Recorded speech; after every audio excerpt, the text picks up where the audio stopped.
Mari kita ngobrol di Berujar, bebas berujar. Siang hari ini saya bersama seseorang pria yang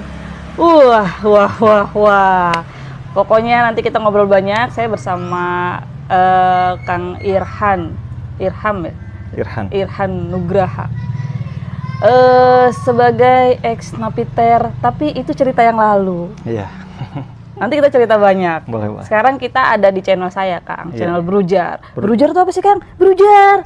Bebas. Berujar. Baiklah. Nah, Kang Irhan ini punya kegiatan yang horor menurut saya. Kenapa saya bilang horor? Karena Kang Irhan ini punya embel-embel di belakangnya ex napiter.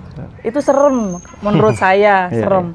Boleh dong Kang cerita, kenapa sih bisa ada di dalam kelompok apa lingkungan ya? Lingkungan. Lingkungan itu gimana sih awal mulanya? Ya.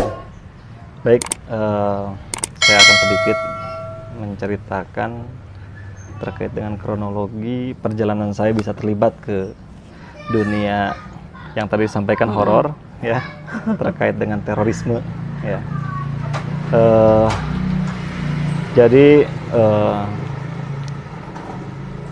awal mula terjadinya atau keterlibatan saya di jaringan terorisme itu berawal dari ramainya isu terkait dengan masalah ISIS, Islamic State, Irak dan Suriah. Iya.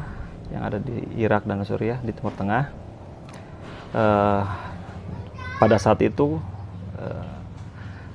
semua media, baik media lokal, internasional, mempublikasikan tentang keberadaan ISIS yang dikatakan pada saat itu adalah organisasi Islam bersenjata. Yeah. Gitu. Jadi saya penasaran, gitu. Kok bisa gitu? Ada organisasi Islam tapi bersenjata. Gitu. Ya, akhirnya dari situlah saya mempelajari, mulai mengikuti perkembangannya, termasuk saya ingin mengetahui tentang masalah ideologinya.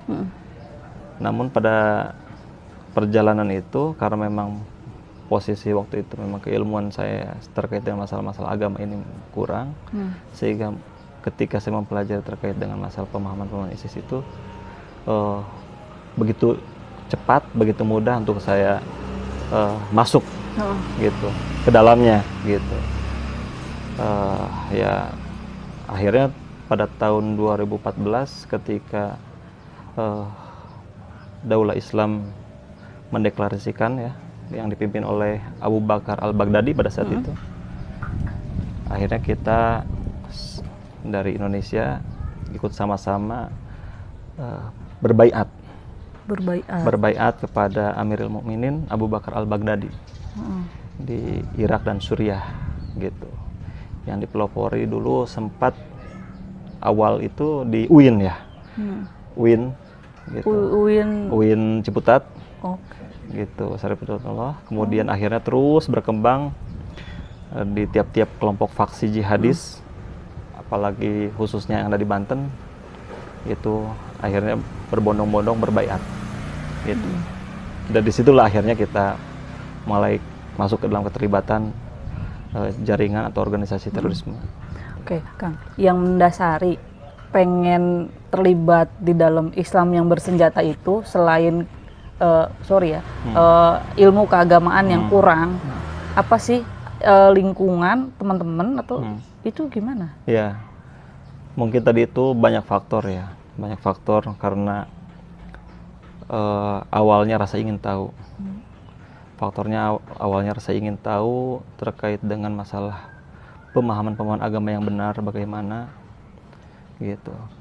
Namun tidak dibimbing dengan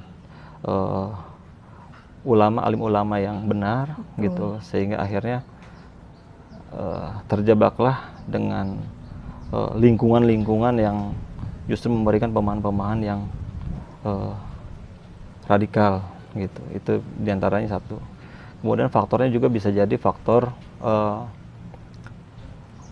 ada rasa kekecewaan terhadap misalnya rejim pemerintah yang dianggap tidak adil, yang dianggap zolim terhadap masyarakat misalnya gitu kan. Ini itu banyak faktor sebetulnya yang akhirnya ketika diberikan pemahaman masalah akidah yang apa namanya yang akhirnya keliru, sehingga dijadikan dalil, dijadikan dasar ya. Akhirnya kebencian atau penghalalan terhadap rejim pemerintah yang zalim ini.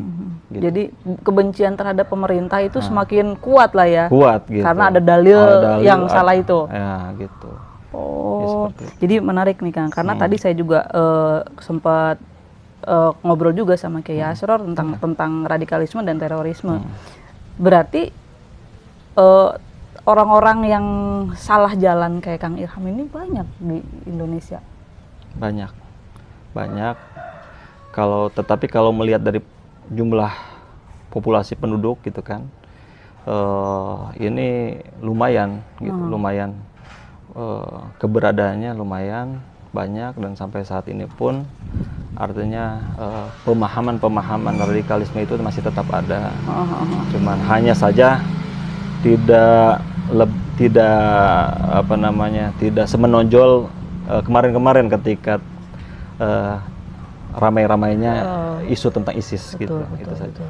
Apa karena di Suriahnya juga sudah selesai ISISnya atau gimana? Ya, atau karena organisasi-organisasi di Indonesianya ya ditiadakan? Itu berpengaruh ya? Iya, berpengaruh karena kan sejak kemunculan ISIS, kemudian pemerintah akhirnya gencar-gencarnya menangkap seluruh jaringan yang ada di Indonesia, dari mulai pentolan-pentolannya sampai dengan jamaah-jamaahnya. Ya akhirnya juga itu mempengaruhi juga terkait dengan masalah eksistensi keberadaan jaringan itu, sehingga tidak seterbuka atau seviral seperti kemarin-kemarin yang masih berkeliaran di luar. Gitu. Nah, terus yang kan di sini kan pernah ditangkap nih. Itu gimana bisa ketangkep itu gimana sih? Ya, jadi sejak pada saat itu ketika saya berbaiat kepada Amirul Mukminin Abu Bakar Al-Baghdadi, pada saat itu saya anggap Amirul Mukminin. Akhirnya saya bergabung dengan kelompok-kelompok jihadis, khususnya JAD. Kemudian dalam pergaulan itu ya biasalah melakukan kegiatan-kegiatan yang akhirnya mencurigakan pemerintah. Misalnya latihan IDA dan sebagainya, latihan mempersiapkan diri gitu kan.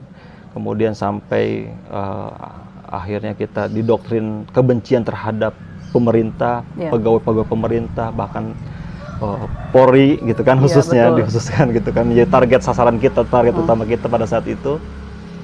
Ya kemudian sempat waktu itu kita melakukan perencanaan terkait dengan penyerangan pos-pos polisi yang ada di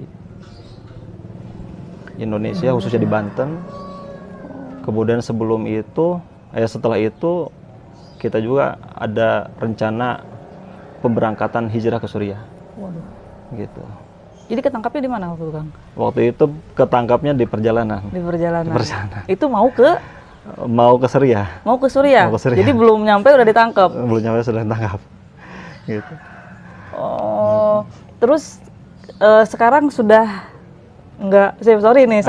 Ya. Apa karena ditangkap itu jadi saya pahamnya salah kemarin, sadar atau karena apa gimana ini, Kang? Jadi memang titik balik itu ketika saya dikirim ke lapas Haigris Pasir Putih di Nusa Kambangan. Nah, di dalam lapas itu selama beberapa tahun itu kan one man one cell, satu orang satu sel. Satu orang satu sel. Tidak berinteraksi dengan siapapun bertahun-tahun. Nah, namun di situ kita diberikan hiburan berupa buku-buku bacaan terkait dengan keagamaan. Nah, dari mulai saya membaca tentang masalah buku-buku tentang akidah, Ahlus Sunnah, kemudian saya membaca kitab-kitab sejarah, nabi dan para